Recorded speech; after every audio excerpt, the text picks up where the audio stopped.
Hello, welcome to Signatone Probing Campus. There's a wide variety of probes or needles used in manual wafer probing. For most probing applications, a straight probe will do just fine. For example, in the common IV/CV probing applications with Signatone's P-type spring lock or the S-type screw lock probe holder, a straight probe will work very well. However, in other types of applications, it might be necessary to use a bend probe rather than a straight one.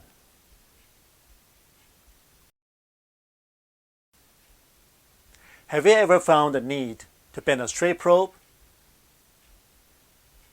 There are a few things to consider in bending a probe. Let's take a look at them. The first thing to pay attention to is the length of the probe you would be working with.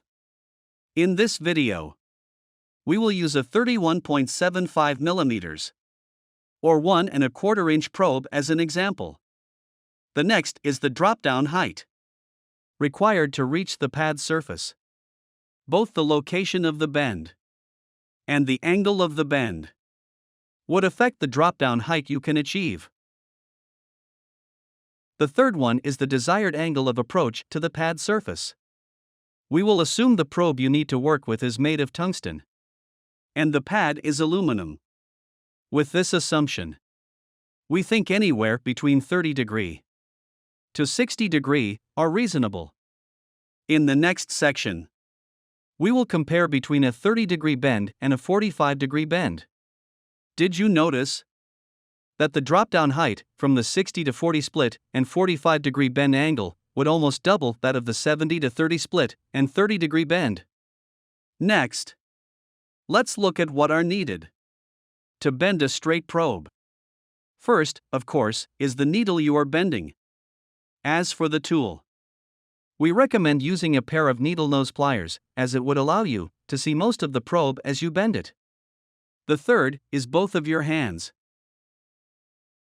It's always better to start with a small bend. Inspect the result and bend further if necessary until the angle is enough for your probing scenario. If you overbend, then have to bend the probe back. The probe might survive, or it might break off. That would not be desirable. Next, let's watch a clip that shows how a probe is bent. Grip the probe with a pair of needle nose pliers at the location you want to bend at. Inspect it. To ensure the location is right, place your thumb and index finger on the long end of the probe as a support.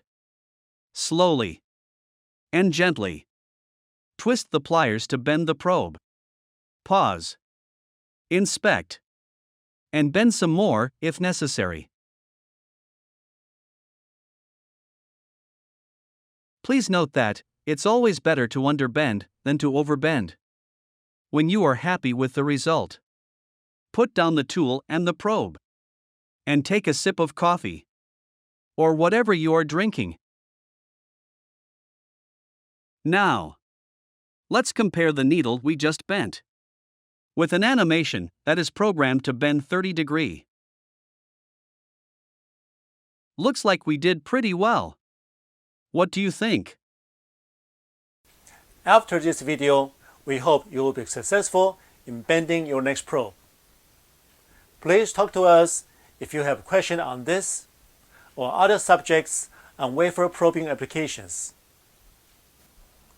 Thank you for watching this video.